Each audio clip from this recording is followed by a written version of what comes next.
This is a nice surprise. Actually నాకు మీ మీద కోపం రావాలి. ఆ తర్వాత హాస్పిటల్కి వచ్చి మీరు నన్ను చూడనే లేదు. ఇప్పుడు ఇంటికి వచ్చి నెల అవుతుంది, ఫోన్ కూడా చేయలేదు. నేను ఆలోచించాను, డీసీపీ రామచంద్ర గారి నుంచి ఎక్కువ ఎక్స్పెక్ట్ చేస్తున్నానేమో. అబే అదేం లేదు, just been busy, lot of work. 1 minute.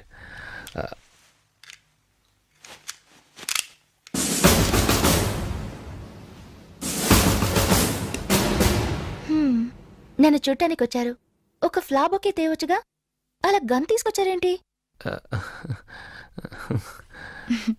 మీరొక పెద్ద పోలీస్ ఆఫీసర్ అయి ఉండొచ్చు, మిమ్మల్ని చూసి అందరూ భయపడొచ్చు.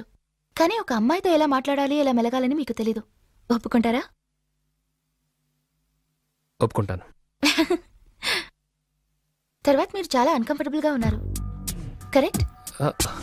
No, I think it's just this chair. I'm okay. చైరా? Yeah.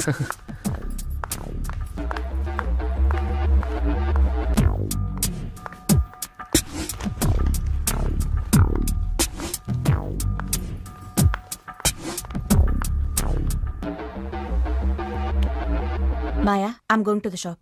పావు గంటలో వచ్చేస్తాను, పర్వాలేదు కదా? Yeah sure, it's okay. మీ సిస్టర్ కూడా అన్కంఫర్టబుల్ ఫీల్ అవుతున్నారు నన్ను చూసి. హాస్పిటల్ నుంచి వస్తున్నాను, ఎందుకని అడిగారా? నాకు తెలుసు, మీరు పోలీస్ ఆఫీసర్, అందుకే. ఇక్కడ కూర్చుని నాతో మాట్లాడుతున్నారు, అందుకే. తప్పు చేసిన వాళ్ళు క్రిమినల్స్ మమ్మల్ని చూసి భయపడుతున్నారంటే సరే, కానీ మీ అక్క అంటే మా అక్క క్రిమినల్ అనా? We are normal people, I'm a normal person. అదే నేను చెప్పేది. అది మీ అక్క కూడా చెప్పండి. అలాగా, చూద్దాం. చూద్దాం. పోను పోను మీరెంతవరకు నార్మల్ పర్సన్ గా ఉంటారో అది చూద్దాం.